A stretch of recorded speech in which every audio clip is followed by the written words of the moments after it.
Hello दोस्तों, स्वागत है आपका अपने चैनल जीके विद बडवाल में। दोस्तों, ये क्लास आपकी पॉलिटी की क्लास है और इस क्लास की जो टाइमिंग है कि रात को 8 बजे ये क्लास होती है और इस क्लास को डेली लीजिएगा। ये डेली क्लास होती है। संडे का हमारा ऑफ रहता है। संडे में ये क्लास नहीं मिलेगी आपको। बाकी मंडे टू सैटरडे ये क्लास डेली होती है। और ये क्लास हमारी SSC CHSL, SSC MTS, railway group D और आपका कोई भी ऐसा एग्जाम जिसके अंदर भी आपकी पॉलिटी पूछी जाती है, यानी कि संविधान पूछा जाता है, तो आप इस क्लास को ले सकते हैं। चलिए क्लास शुरू करते हैं। हमारा पार्ट 2 है आज। पार्ट 1 हमने इसका करा दिया था। जो टॉपिक हमारा मूल अधिकार का पार्ट 1 हमने कल करा दिया था। अगर नहीं देखा तो भी जाकर देखें और प्लेलिस्ट मिल जाएगी आपको। प्लेलिस्ट में जाकर विजिट कर सकते हैं। चलिए क्लास शुरू करते हैं। क्वेश्चन हमारा है, भारत में अस्पृश्यता का निवारण निम्न में से किन उपायों द्वारा किया जा सकता है? किन उपायों द्वारा कर सकते हैं ये आपको बताना है। देखिए, कानून बनाकर कर सकते हैं, ये भी बिल्कुल सही होगा। कानून बनाकर कर सकते हैं। शिक्षा की उन्नति द्वारा भी कर सकते हैं, जन जागरण के द्वारा भी कर सकते हैं, और नौकरियों में प्रवेश दिला, नहीं ये गलत हो जाएगा। नौकरियों में प्रवेश दिलाकर नहीं किया जा सकता, यानी कि पहला, दूसरा और तीसरा सही हो जाएगा। 1, 2, 3 ऑप्शन नंबर ए हो जाएगा यहाँ राइट आंसर। अगले क्वेश्चन पर हम चलते हैं। अगला क्वेश्चन है, कथन और उसके कारक दिए हैं। देखिए, कथन और कारण। कथन है, अस्पृश्यता संरचनात्मक हिंसा का सबसे खराब स्वरूप है। क्या ये कथन सही है या गलत है, ये हमें बताएं। देखिए, ये कथन इसका राइट हो जाएगा। इसका कारण देख लेते हैं। कारण इसका है, अस्पृश्यता के चलन का आधार धार्मिक स्वीकृति है। ये भी आपका राइट हो जाएगा। और आपकी बात की जाए इनके व्याख्या की या स्पष्टीकरण की, तो आर जो है यानी कारण जो है कथन का सही स्पष्टीकरण भी है। तो इसका राइट आंसर देख लेते हैं। अभी ए और आर दोनों सही हैं और आर ए की सही व्याख्या है या स्पष्टीकरण कह सकते हैं। ऑप्शन नंबर ए हो जाएगा हमारा यहाँ राइट आंसर। अगले क्वेश्चन पर चलते हैं। अगला क्वेश्चन है, देखिए, भारतीय संविधान के निम्नलिखित अनुच्छेदों में से कौन भिन्न वर्ग में आता है? कौन आता है भिन्न वर्ग में? यह आता है हमारा कौन? आंसर करेंगे। अनुच्छेद 14 आता है, 15 आता है, 16 आता है या 19 आता है? आंसर करेंगे सभी। बताइए कौन सा आता है। देखिए, ये होता है हमारा इसमें आएगा हमारा अनुच्छेद 19। कौन सा? अनुच्छेद 19 आएगा। अनुच्छेद 19 जो है ये हमारा क्या है? अनुच्छेद हमारा 19 जो है ये करता है हमारा स्वतंत्रता के अधिकार का वर्णन। क्या? स्वतंत्रता के अधिकार का वर्णन। और अनुच्छेद 14, 15 और 16 ये क्या करते हैं? ये समता के अधिकार का वर्णन करते हैं। तो इसीलिए ये अलग हो जाएगा। इससे ऑप्शन नंबर डी हो जाएगा इसका राइट आंसर। अगला हमारा क्वेश्चन है, भारतीय संविधान में स्वतंत्रता का अधिकार 4 अनुदेशों द्वारा प्रदान किया गया है। वो अनुच्छेद कौन कौन से हैं? देखिए, वो अनुच्छेद हमारे अनुच्छेद 19 से अनुच्छेद 22 तक हैं। ऑप्शन नंबर ए हो जाएगा यहाँ राइट आंसर। अगले क्वेश्चन पर चलते हैं। देखिए, भारतीय संविधान के किस अनुच्छेद में भाषण एवं अभिव्यक्ति की स्वतंत्रता के मूल अधिकार का प्रावधान है? किस में है? ये है हमारा अनुच्छेद 19 में प्रावधान है। ऑप्शन नंबर बी हो जाएगा यहाँ राइट आंसर। और अनुच्छेद 19 इज द राइट आंसर। अगला हमारा क्वेश्चन है, भारत के संविधान का निम्नलिखित में से कौन सा अनुच्छेद प्रेस की स्वतंत्रता से संबंधित है? कौन सा अनुच्छेद संबंधित है? यह है हमारा अनुच्छेद 19 संबंधित है। कौन सा? अनुच्छेद 19 संबंधित है। ऑप्शन नंबर ए हो जाएगा यहाँ राइट आंसर। अनुच्छेद 19 इज द राइट आंसर। अगला क्वेश्चन है, भारतीय संविधान का कौन सा अनुच्छेद प्रेस की स्वतंत्रता को आश्वासित करता है? ये है हमारा कौन सा? अनुच्छेद 19 जो है ये आश्वासित करता है स्वतंत्रता को। किसकी? प्रेस की। ऑप्शन नंबर बी हो जाएगा यहाँ राइट आंसर। अगला क्वेश्चन है, भारत का संविधान स्पष्टतः प्रेस की आज़ादी की व्यवस्था नहीं करता, किंतु यह आज़ादी अंतर्निहित है। अनुच्छेद किस में? यह अंतर्निहित है हमारा अनुच्छेद 19 का ए या फिर ए में या 1 में। ऑप्शन नंबर ए हो जाएगा इसका राइट आंसर। अगले क्वेश्चन पर हम चलते हैं। अगला क्वेश्चन है, भारत में समाचार पत्रों का स्वातंत्र्य क्या है? भारत में समाचार पत्रों का स्वतंत्रता देख लेते हैं। संविधान के अनुच्छेद 19(1) ए में विशेष रूप से उपबंधित है। बिल्कुल ऑप्शन नंबर ए ही आपका यहाँ राइट हो जाएगा। Option number is the right answer. अगला क्वेश्चन है, उच्चतम न्यायालय की व्यवस्था अनुसार निजी भवनों के ऊपर राष्ट्रीय झंडे को फहराना किसके तहत हर नागरिक का मौलिक अधिकार है? किसका? ये हो जाएगा हमारा किसका अधिकार है? ये संविधान के अनुच्छेद 19(1) का ए का अधिकार है, इसके तहत आता है। ऑप्शन नंबर 20 का राइट हो जाएगा। अगला हमारा क्वेश्चन है 41वां, स्वतंत्रता के अधिकार के भाग के रूप में निम्नलिखित में से कौन सा बिना हथियार के शांतिपूर्ण ढंग से इकट्ठा होने की स्वतंत्रता के अंतर्गत नहीं आता? कौन सा नहीं आता? ये है हमारा घेराव अफसर जो अपना कर्तव्य नहीं निभाते हैं। ऑप्शन नंबर ए हो जाएगा यहाँ राइट आंसर। अगला क्वेश्चन है, निम्नलिखित में से किस आधार के कारण नागरिक की विचार अभिव्यक्ति की स्वतंत्रता पर प्रतिबंध नहीं लगाया जा सकता? किस पर नहीं लगाया जा सकता है? आंसर करेंगे सभी। होता पर नहीं लगाया जा सकता प्रतिबंध, लोक व्यवस्था पर नहीं लगाया जा सकता प्रतिबंध, दोनों राइट हो जाएंगे।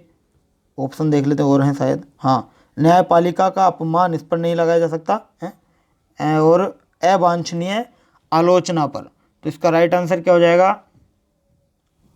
इसका राइट आंसर करेंगे आप सभी। देखिए, इसका राइट आंसर ऑप्शन नंबर न्यायपालिका, एक सेकंड मैं देख लेता हूँ क्वेश्चन में क्या बोला गया है। निम्नलिखित में से किस आधार के कारण नागरिक की विचार अभिव्यक्ति की स्वतंत्रता पर प्रतिबंध नहीं लगाया जा सकता? अच्छा, ये देखिए, ये भारत की संप्रभुता, लोक व्यवस्था और हमारा न्यायपालिका का अपमान, इन पर लगाया जा सकता है। वांछनीय आलोचना पर नहीं लगाया जा सकता, यानी ऑप्शन नंबर आपका डी हो जाएगा यहाँ right answer. Option number D is the right answer. अगला क्वेश्चन है, भारतीय गणराज्य के संविधान का कौन सा अनुच्छेद व्यक्ति की प्राण एवं दैहिक स्वतंत्रता के संरक्षण से संबंधित है? कौन सा है ये संबंधित? हमारा अनुच्छेद 21 यानी 21। ऑप्शन नंबर बी हो जाएगा राइट आंसर। अनुच्छेद 21 इज द राइट आंसर। अगला हमारा क्वेश्चन है, भारतीय संविधान के किस अनुच्छेद में विधि की सम्यक प्रक्रिया के सिद्धांत को शामिल किया गया है? किसे शामिल किया गया है? ये 21 है। ऑप्शन नंबर सी हो जाएगा राइट आंसर। अनुच्छेद 21 में शामिल किया गया है। Option number D C is the right answer. अगला है, भारतीय संविधान का कौन सा अनुच्छेद व्यक्ति के विदेश यात्रा के अधिकार को संरक्षण प्रदान करता है? कौन सा अनुच्छेद करता है? यह अनुच्छेद 21 करता है। ऑप्शन नंबर सी आपका राइट हो जाएगा, अनुच्छेद 21 करता है। अगला क्वेश्चन है, निम्नांकित में से किन्हें सर्वोच्च न्यायालय ने मौलिक अधिकार के रूप में मान्यता दी है? किन्हें दी है? ये मान्यता दी है हमारी किसे? देखिए, आवास का अधिकार कैसे है? बिल्कुल सही हो जाएगा। नेक्स्ट है, विदेश यात्रा का अधिकार, इसे भी है। समान कार्य के लिए समान वेतन का अधिकार, तीनों को है, यानी कि ऑप्शन नंबर सी डी हो जाएगा इसका राइट आंसर। 1, 2 और 3। चलिए अगला है, निम्नलिखित अधिकारों में से कौन सा अधिकार अनुच्छेद 19(1) डी को अनुच्छेद 21 से मिलाकर पढ़ने पर प्राप्त होता है? कौन सा? ये होता है हमारा एकांतता का अधिकार। कौन सा? एकांतता का अधिकार। ऑप्शन नंबर सी हो जाएगा राइट आंसर। अगला हमारा है, निजता के अधिकार को जीवन एवं व्यक्तिगत स्वतंत्रता के अधिकार के अंतर्भूत भाग के रूप में संरक्षित किया जाता है। भारत के संविधान में निम्नलिखित में से किससे उपर्युक्त कथन सही एवं समुचित ढंग से अर्थित होता है?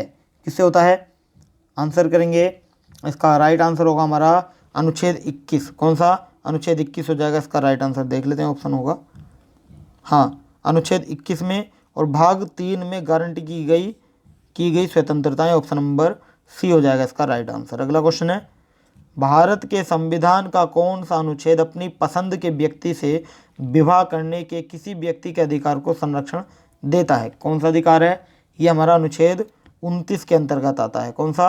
अनुच्छेद 29 के अंतर्गत आता है। ऑप्शन नंबर डी हो जाएगा राइट आंसर। इंपोर्टेंट कर लीजिएगा। अगला क्वेश्चन है, निम्नलिखित में से कौन संविधान के अनुच्छेद 21 के दायरे में नहीं आता? ये आपको बताना है। देखिए, एक चिकित्सक द्वारा घायल को चिकित्सकीय सहायता देना, ये आता है। कार्यस्थल पर महिलाओं का लैंगिक उत्पीड़न, ये भी आता है। पानी की गुणवत्ता को दूषित करना, ये भी आता है। मृत्यु दंड नहीं आता है। ऑप्शन नंबर डी हो जाएगा आपका राइट आंसर। मृत्यु दंड नहीं आता है, ये आपको ध्यान रखना है। चलिए अगले क्वेश्चन पर हम चलते हैं। अगला है, निम्न में से कौन सा एक अधिकार राष्ट्रीय आपातकाल तक में भी समाप्त या सीमित नहीं किया जा सकता? कौन सा? देश के किसी भाग में निवास तथा बसने की स्वतंत्रता का अधिकार, नहीं ये नहीं होगा। व्यक्तिगत स्वतंत्रता तथा जीवन का अधिकार, ये हो जाएगा आपका right answer. Option number B is the right answer. अगला क्वेश्चन हमारा है, देखिए क्वेश्चन है, एक सेकंड दो बस। चलिए, उच्चतम न्यायालय के किस मामले के निर्णय के कारण संविधान के अनुच्छेद 21 में कार्यक्षेत्र का विस्तार कर शिक्षा के अधिकार को उसमें शामिल किया गया है?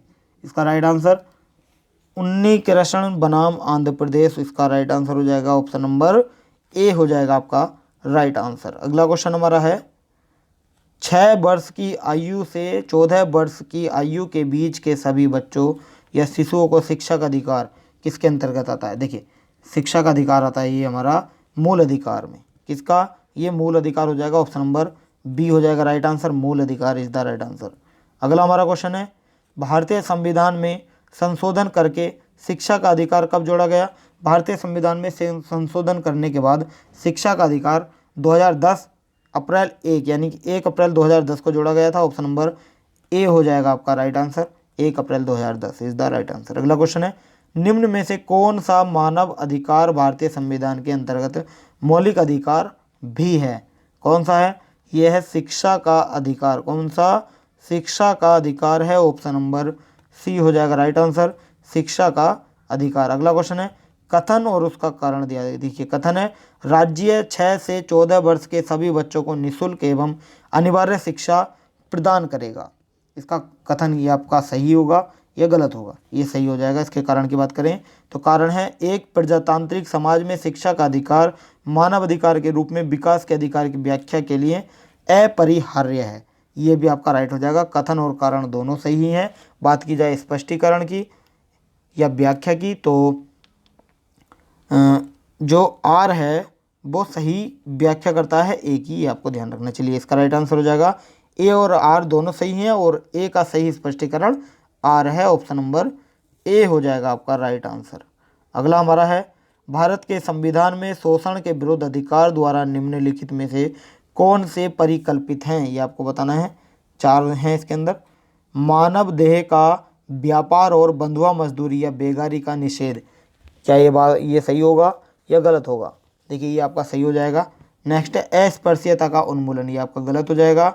अल्पसंख्यकों के हित की सुरक्षा, क्या ये सही होगा? ये भी आपका गलत हो जाएगा। नेक्स्ट है, कारखानों और खदानों में बच्चों के नियोजन का निषेध, क्या ये सही होगा? ये आपका सही हो जाएगा। तो क्या मतलब पहला और चौथा सही हो जाएगा, बाकी गलत हो जाएंगे। पहला और चौथा ऑप्शन नंबर सी में दिए गए हैं, ऑप्शन नंबर सी आपका राइट आंसर हो जाएगा। अगला है, भारतीय संविधान का कौन सा अनुच्छेद बच्चों के शोषण के विरुद्ध मौलिक अधिकार से संबंधित है? कौन सा अनुच्छेद है? ये अनुच्छेद हमारा है कौन सा? ये अनुच्छेद हमारा अनुच्छेद 24, ऑप्शन नंबर डी हो जाएगा इसका राइट आंसर, अनुच्छेद 24 इज द राइट आंसर। अगला क्वेश्चन हमारा है, भारत के संविधान के अंतर्गत कौन सा अनुच्छेद कारखानों में बालकों के नियोजन का प्रतिषेध करता है? कौन सा करता है? ये करता है हमारा अनुच्छेद 24। कौन सा? अनुच्छेद 24 करता है, ऑप्शन नंबर डी हो जाएगा राइट आंसर, अनुच्छेद 24 इज द राइट आंसर। अगला क्वेश्चन है, मूल अधिकारों से संबंधित संविधान के निम्नलिखित अनुच्छेदों में से कौन एक प्रत्यक्ष रूप से बालकों के शोषण में या शोषण से संबंध है या संबंधित है? बताइए कौन सा है? ये हो जाएगा हमारा कौन सा? ये हो जाएगा 24। कौन सा? अनुच्छेद 24 हो जाएगा इसका right answer, option number C is the right answer. अगला क्वेश्चन है, देखिए आज का हमारा पार्ट 2 कंप्लीट हो गया है। 30 क्वेश्चन हमने कराए। कमेंट करके बताइएगा कितने क्वेश्चन सही हुए। वीडियो अच्छी लगी तो वीडियो को लाइक करें, चैनल को सब्सक्राइब कर लेंगे और बेल आइकन दबा देंगे ताकि आने वाली हर अपडेट आपको समय पर मिलती रहे। इस क्लास की अगर आपको पीडीएफ चाहिए तो आप हमारे टेलीग्राम से जुड़ सकते हैं, जिसका लिंक हमने वीडियो के डिस्क्रिप्शन में दिया, वहाँ जाकर आप हमें ज्वाइन कर सकते हैं। तो आज के लिए इतना ही, कल फिर मिलते हैं पार्ट 3 के साथ। Thank you so much.